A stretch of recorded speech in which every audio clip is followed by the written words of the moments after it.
Yesterday, the Chinese Consulate in Houston, the police were called because apparently they were in the middle of their consulate in the courtyard, and they were burning all of the records of the consulate, which is almost like a Nazi movie, isn't it? I mean, that's usually what happens, right before, an enemy of war comes in to your consulate.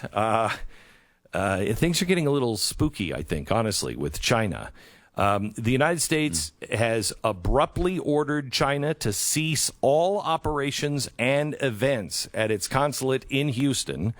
The Chinese Foreign Ministry is really upset. They say this is unprecedented escalation in recent actions taken by Washington.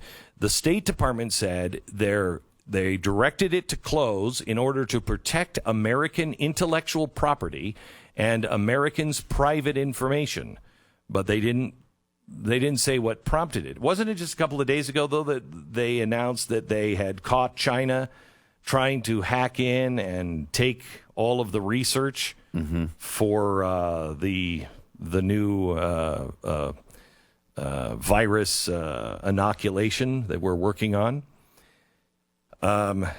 The State Department said in a separate statement, China has engaged in years in massive illegal spying and influence operations, and those activities have increased markedly. A statement posted on the official social media, the Chinese foreign minister said the order to close the consulate was political provocation unilaterally launched by the U.S., which seriously violates international law, basic norms governing international relations, and bilateral consular agreements between the Chinese and Americans. The statement goes on to say the U.S. has been shifting the blame to China for the China virus.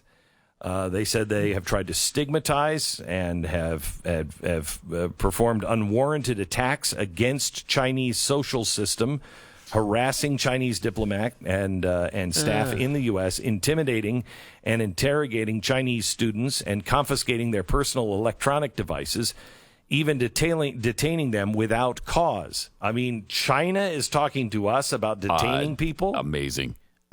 Also, China spies on the U.S. and our corporations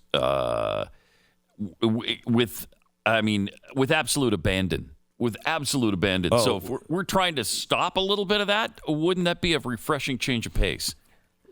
Let me tell you, the city of Washington, D.C. has partnered with China. Now, China is in all of our universities right now. Oh, yeah. And it is a subversive campaign. The university system, this is the first thing I've seen the university system do that I was like, really?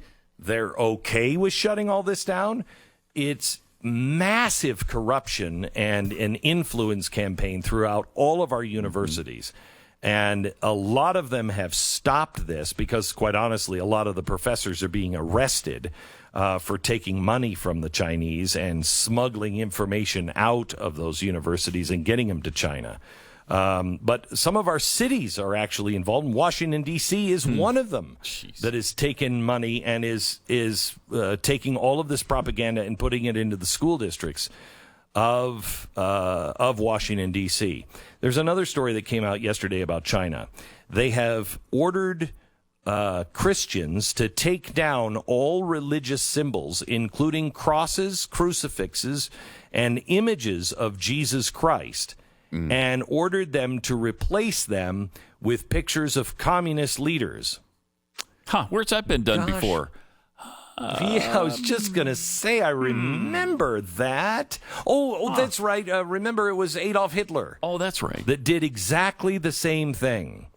All impoverished households in the town were told to display Mao images. Mao's image.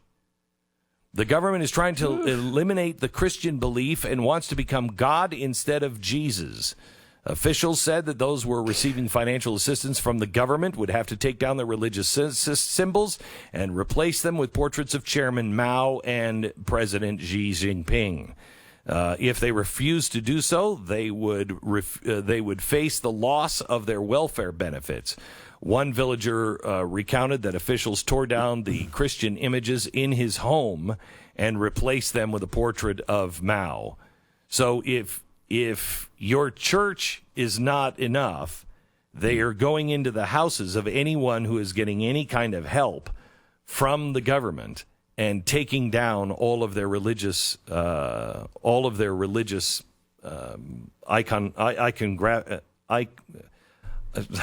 icons. Let's just leave it. That works. Again, next week, being voted for the Radio Hall of Fame. And every day, I think, how do I have this job?